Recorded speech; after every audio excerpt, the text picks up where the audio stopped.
Well, WCC Wednesday is here, and as we get closer to the start of conference play, it's time to redo our WCC power rankings and take a look at how many teams might be dancing in March.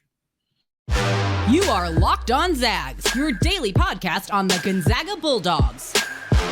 Part of the Locked On Podcast Network, your team every day.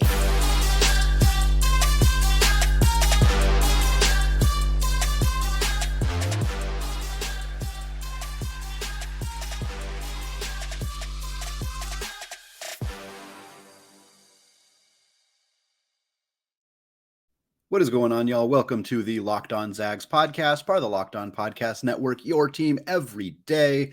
I am your host and longtime Gonzaga podcaster, Andy Patton, here to bring you through another season of Gonzaga Hoops. And yes, folks, on YouTube, we are still on vacation out here enjoying the time between Christmas and New Year's. It is also the kind of unofficial marker for the start of the WCC season.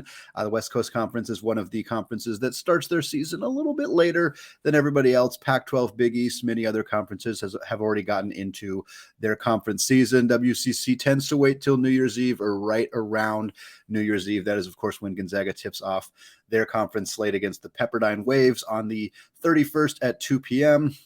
Handful of other teams start their season a little bit earlier than that, but we're going to start looking at the WCC. It's Wednesday after all. WCC Wednesday. We've seen a by and large successful non-conference slate for the teams in the conference. St. Mary's obviously had a big win over San Diego State. BYU beat Creighton. We saw San Francisco absolutely blow the doors off a previously ranked Arizona State team. So there have been some good wins. There have, of course, been some bad losses, some teams that certainly looked like they were more in the fray earlier in the non-conference slate and have now kind of slid back down a little bit farther. So what we're going to do today is we're going to go through the power rankings as of this moment before conference play begins. We're going to do a power rankings for the WCC. We're also going to answer some questions from a listener regarding how many teams might make the NCAA tournament, what Gonzaga's record might look like in conference play, and kind of comparing the WCC to the Mountain West. So very fun show. We'll start it out right now here, looking at the power rankings. Number one, still Gonzaga. They have had themselves a bit of a challenging non-conference slate, certainly raised more questions about the team than I think a lot of people are used to having questions about the team early in the year, but by and large, this is still a fantastic team. Top 10 in the AP poll. They're back where they belong to be right there. Certainly, there are some other very good teams in the WCC, but nobody that is as good as Gonzaga. I think they're going to win all but a handful, perhaps, games in the WCC. It's not unprecedented for them to go undefeated in WCC play. And while this team is maybe not as good as the 2020-2021 team with Jalen Suggs or even last year's team with Chet Holmgren, they're still a very solid team. And I don't see a lot of really super challenging games in the WCC, but they will have some. And again, we'll talk about that a little bit more later in the show, which games I think are the most likely to really potentially trip up the Zags. But this is their conference to lose, and I don't expect that they're going to.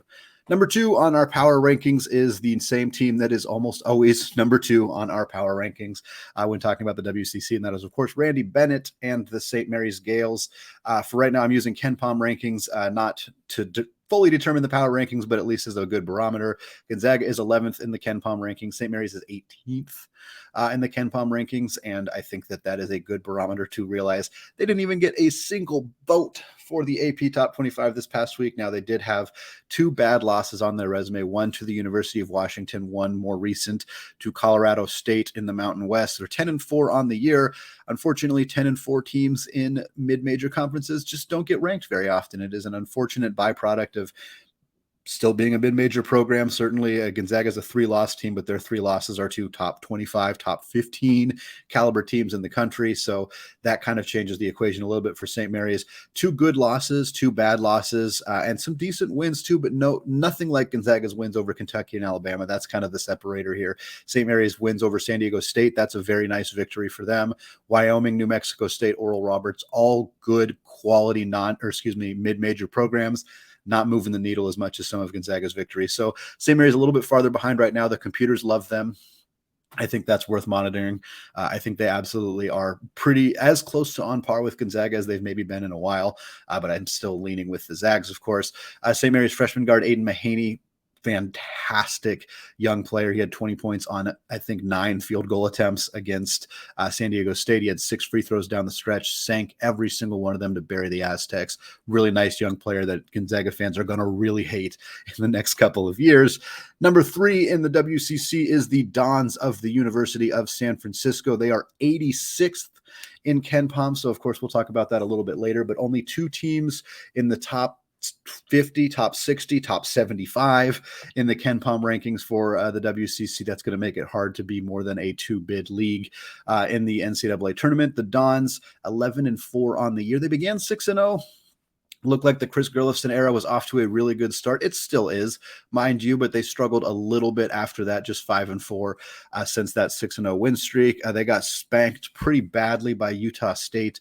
The Aggies, extremely good team, one of the, I think, 10 remaining undefeated teams at one point. They're down to 3 now, but still we're hanging on to that record for a long time. The Dons rebounded by absolutely spanking Arizona State. I think they won that one by 37 points. They were up by 45 at one point. I think it was 81-37 at some point. It was just an insane shellacking by the Dons in that game. They've been a little bit inconsistent this year. They're going through a new coaching change, losing player like Jamari Bouye or Eugen Misalski, really talented players. They still got some really good guys on the fold there. Khalil Shabazz has been excellent this year. I'm not sure I see a tournament team right now with the Dons, but they're a pretty dangerous team getting into conference play. Number 4, this is the first time we deviate away from the KenPom rankings for the 4th place team. In my power rankings, I have the Broncos of Santa Clara. They are 101st in the KenPom rankings, but they are 12-3 on the year, and I think they have 1 okay loss, 2 not so great losses, which is what's hurting them. They lost to Utah State. Again, I think Utah State is a very, very good NCAA tournament caliber team. They also have a loss to San Jose State, which is not as good of a loss, and UCF, Central Florida, a pretty rough loss for them. They've also played almost all of their games at home. They're 0-1 on the road this year, so I think that hurts them a little bit in the computer rankings.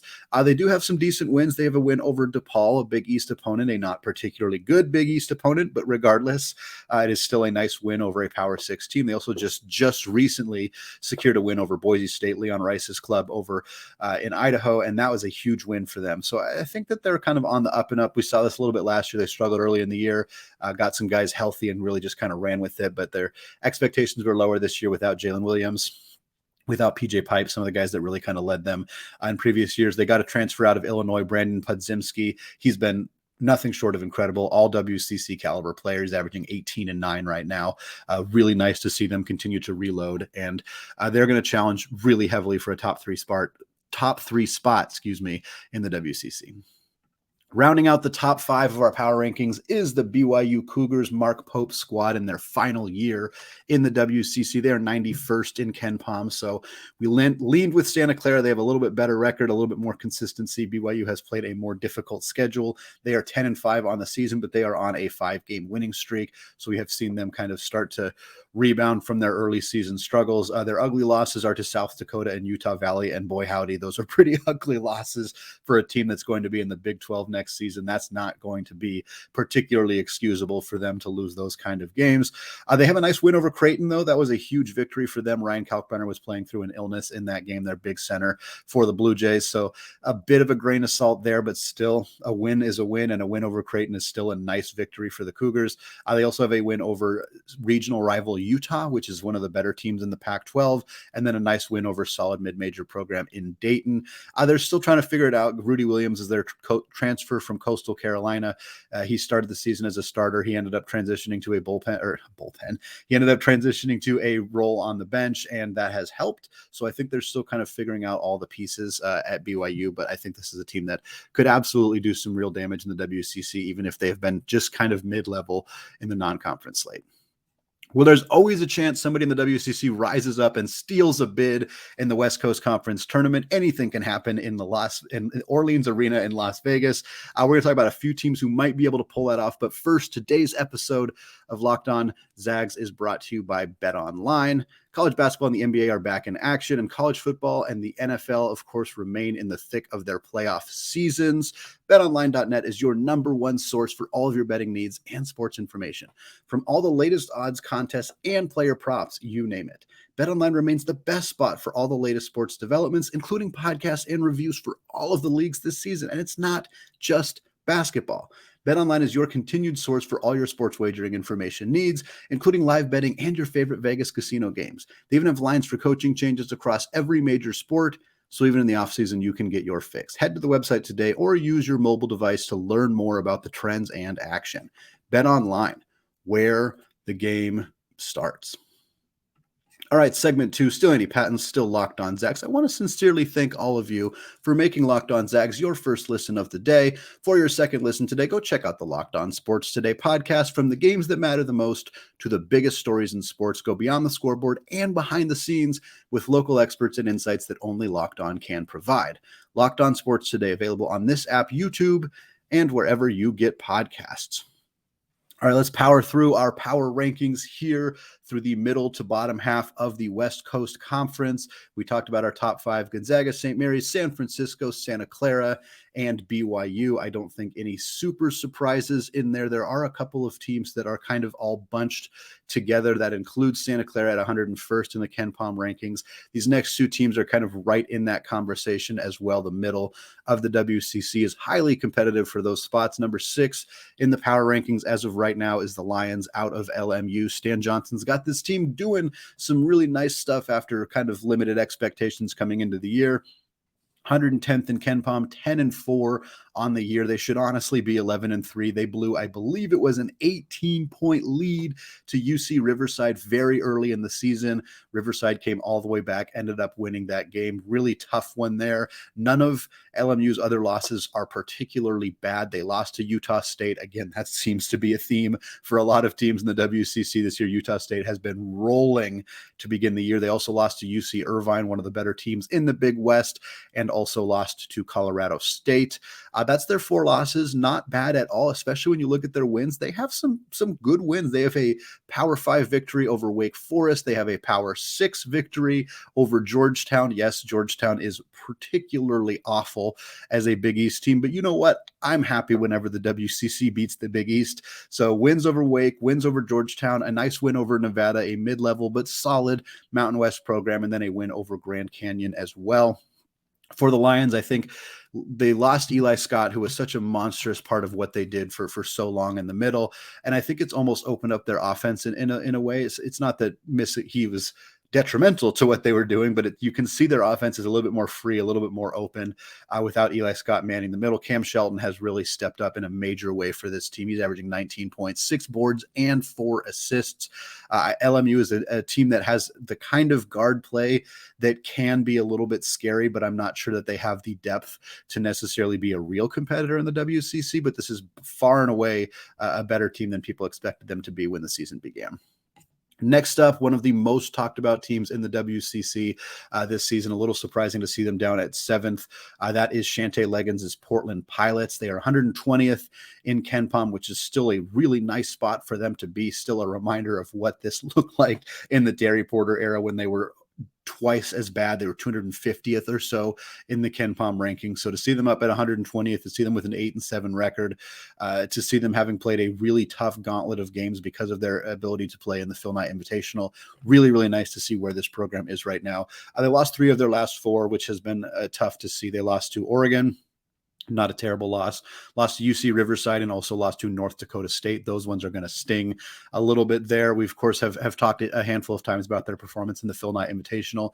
Nearly beat North Carolina, nearly beat Michigan State, did beat Villanova, a win that is going to look better as Villanova continues to improve and gets healthy with Cam Whitmore returning and Justin Moore soon returning for them. I think this team could be a sleeper in the WCC. Even though we have them at 7th right now in the power rankings, I think you're talking about a team that has a lot of continuity. Moses Wood is back. Tyler Robertson is back.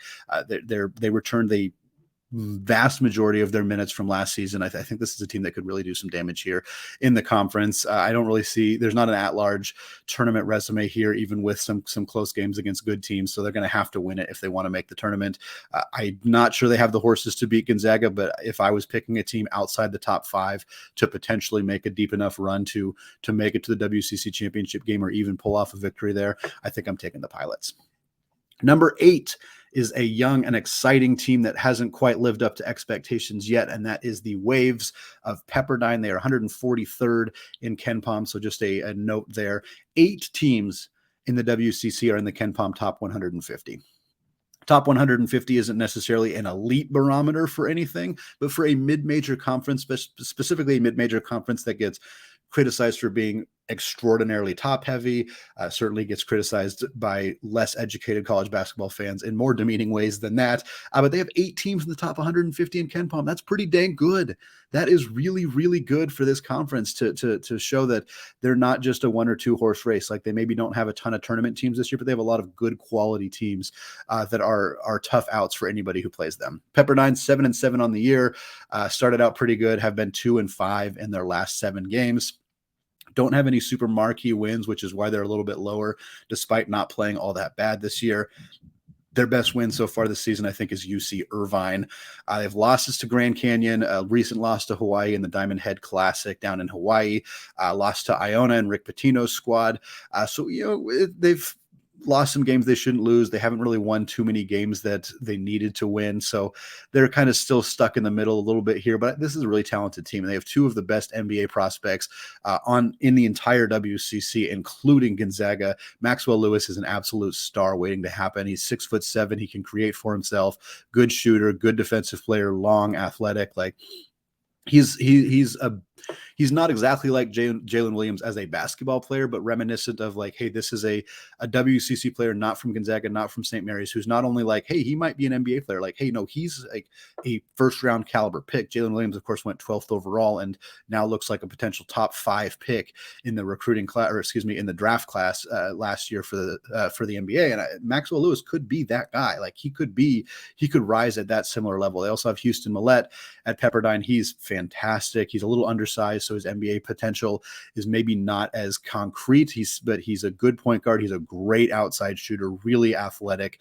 Those 2 guys are really, really good. And Pepperdine hasn't quite turned the corner yet as a full team. But hey, if it happens this year, if those 2 guys, if Mike Mitchell steps up, this could be a team that makes some noise as well. Next up, Steve Lavin and the San Diego Toreros coming in at number 9 on our WCC power rankings. They are 181st in KenPom, fairly big drop off from the first 8 teams in the conference to the final 2 teams. Similar to Pepperdine, they are 7-7 on the year and 2-5 in their last 7 games. They just don't have any good wins, and they have some pretty bad losses. They lost to Cal State Northridge, not a particularly great Big West program. They also lost to Nichols, which is never a loss that you want to incur, especially as a first-year head coach like Steve Lavin. Their best wins are UC Riverside, who's not particularly great, and then Florida Gulf Coast. Part of it is just not being able to put together a particularly competitive schedule in year 1. That's something that I'm sure that they're going to work on with Lavin's connections in the industry. Perhaps they can get some more challenging games on the calendar for next season, but they haven't really earned it this year. They haven't played particularly well, even against the bad teams that they've played.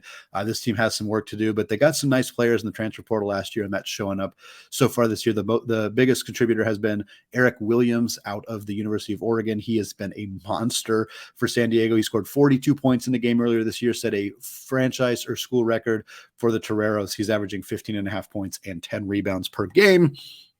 Closing out our power rankings, looking at the number 10th team, the Tigers of Pacific out of Stockton, California. This team just haven't moved out of the cellar. They haven't been able to do so. The Damon Stoudemire era was nice. He was a very, very good coach. He justifiably got poached up at another level.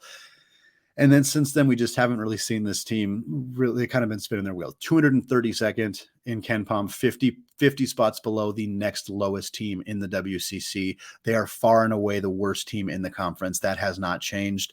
It does not look like it is going to change anytime soon. They made a bunch of additions in the transfer portal this year, which is what you should do when you're a not very good team. Just add as many players as you can, find talent, find brothers, find guys who want to play together, bring as many people in as you can. And that's what they did. And they're on a little bit of a run right now. They're 7-8 on the year. They've won 4 of their last 5. They do have a win over San Jose State. They have a win over Fresno State, a not very good Mountain West team this year, a win over UC Davis, and they've beaten both North Dakota and North Dakota State. Games that I'm glad Pacific won, but nothing that really moves the needle all of that much. Meanwhile, some pretty ugly losses. I mean, ugly losses. They lost to Idaho.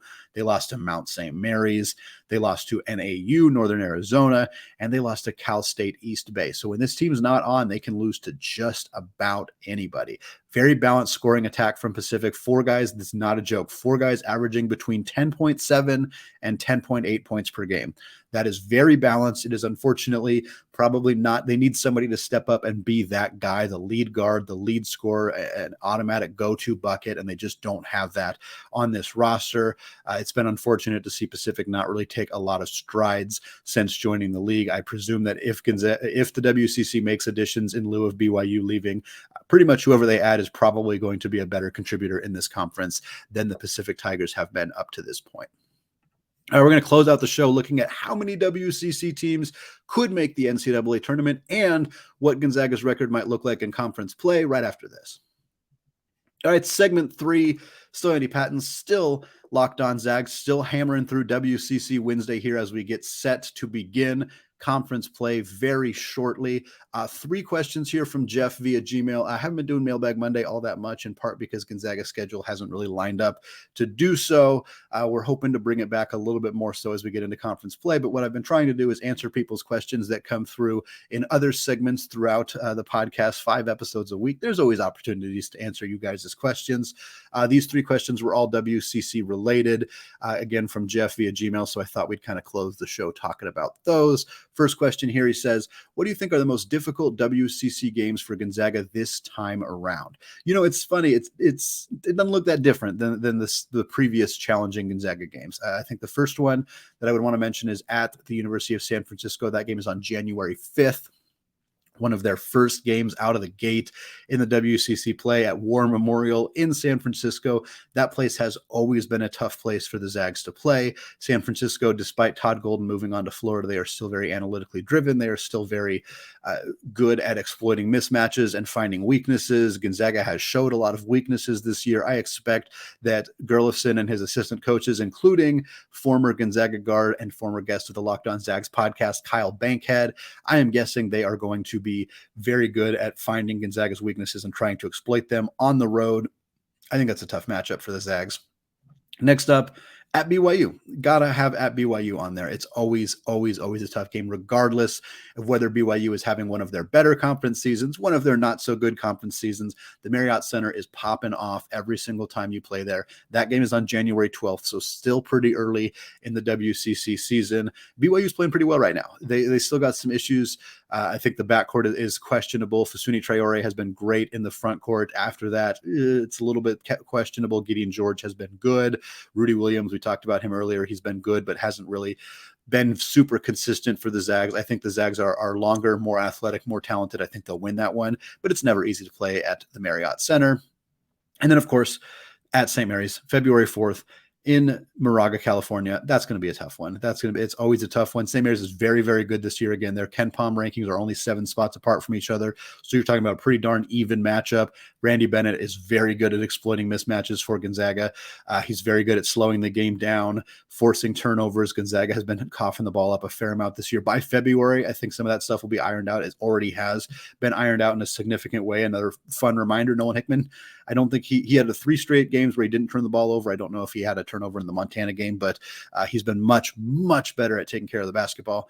If that continues against St. Mary's, I think they have a chance. Again, they're just more athletic and more talented, but St. Mary's can beat just about anybody. I mean, they almost beat Houston, the number 1 ranked team in the country. So that's going to be a tough one as well. Next question here also comes from Jeff. He says, if the WCC is going to get 3 or 4 teams into the NCAA tournament, what do you think will need to happen in conference play, and which 1 or 2 teams would be most likely to join Gonzaga and Saint Mary's in the NCAA tournament? Well, Jeff, to be honest, I don't think anything could happen in conference play that would secure a 3rd or a 4th bid for the WCC. I do not see it happening. I think there are only 2 teams that have any chance of getting a bid that's not an automatic qualifier. There's only 2 teams that are going to do that. It's Gonzaga and Saint Mary's. One of those 2 teams is probably going to win the WCC tournament. The other team is going to make the NCAA tournament, and I think that that's probably it. Like I mentioned at the onset, San Francisco is 86th in KenPom, and KenPom is not the be-all, end-all for how for how teams are measured. Obviously, the net rankings are used, Torvik rankings are used to an extent. Like, it's not just going to be that, but not San Francisco, BYU, Santa Clara. They do not have NCAA tournament resumes right now. They don't, and I don't think that changes in conference play. If San Francisco did not lose a game in the WCC, they swept Gonzaga, they swept BYU, they swept St. Mary's, maybe if they then didn't win the WCC tournament outright, that's maybe enough for them to get a bid. But even then, it's close, and I don't see that happening. BYU, that's not going to happen. Santa Clara, it's not going to happen. So I just don't really see, not like last year where we had a more clear path to seeing, hey, a couple of these teams could get bids even if they don't win the league. This year, I think in order for the WCC to be even a 3-bid league, somebody's going to have to upset Gonzaga and or St. Mary's and win the WCC tournament. I don't think that's impossible, for the record. I think San Francisco could absolutely go on a little run and beat those teams and win the WCC. I think BYU could do it. I think there's a chance that Santa Clara, or even like my dark horse pick, the Portland Pilots, there's a chance that those teams could do that. But I don't think anybody's getting into the NCAA tournament without the automatic bid except Gonzaga and St. Mary's. Final question of the show from Jeff on that same topic. He says, with non-conference play almost complete, which of the 3 major Western conferences do you think will have the most teams in the 2023 NCAA tournament? Yeah, major Western conferences, assumingly, are the Pac-12, the WCC, and the Mountain West. My picks right now are the Mountain West leading the pack with 4, the Pac-12 finishing with 3, and the WCC finishing with 2. That's very similar to what Joe Lunardi currently has as we're recording this podcast on the 28th of December. He has 3, 3, and 2. 3 from the Mountain West, 3 from the Pac-12, 2 from the WCC. He has Utah as one of the first 4 out, so he has them very, very close to making the tournament out of the Pac-12. And then he has UNLV and USC both on the next 4 out. So he has a lot of teams very close to vying for a spot in the NCAA tournament. For my money, I think Mountain West is going to get 4 teams in. I think they're going to get San Diego State, New Mexico, Utah State, and UNLV. I think all 4 of those teams are and should be NCAA tournament teams. The Pac-12 is certainly going to get UCLA and Arizona. Those are no-brainers. I think Arizona State's going to sneak in even after that drubbing that they took from San Francisco. I think that team sneaks in. I don't see anybody else. Oregon, USC, Utah, all vaguely close, but I don't see any of those teams getting in. They'd have to do really, really good stuff in the Pac-12, and the Pac-12 just cannibalizes itself every single year. And as I said before, the WCC is a 2-bid league this year. Gonzaga Saint Mary's nearly locks to make it to the NCAA tournament. Unfortunately, I don't really see a clear-cut path for anybody else. So that's how I think that things are going to shake out on the 3 major Western conferences this year. And that is going to do it for me today. So don't forget to check out the show wherever you get podcasts, and go on YouTube if you haven't done so yet. Go to youtube.com, search Locked On Zags, hit that big red subscribe button. While you are there, check out the Locked On College Basketball podcast as well. It is a new national show 5 days a week. Myself, co-host Isaac Shade, the host of Locked On Tar Heels. We talk all things college basketball. We're talking Big East. We're talking Mountain West. We're talking every other major storyline going on in college hoops 5 days a week. Check it out. Find it on YouTube. Find it wherever you get podcasts. And I want to thank all of you again for making Locked On Zags your first listen of the day. For your second listen today, check out the Locked On Sports Today podcast. The biggest stories of the day, plus instant reactions, big game recaps, and the take of the day. Available on the Odyssey app, YouTube, and wherever you get podcasts. All right. Thank you all for listening, and go Zags.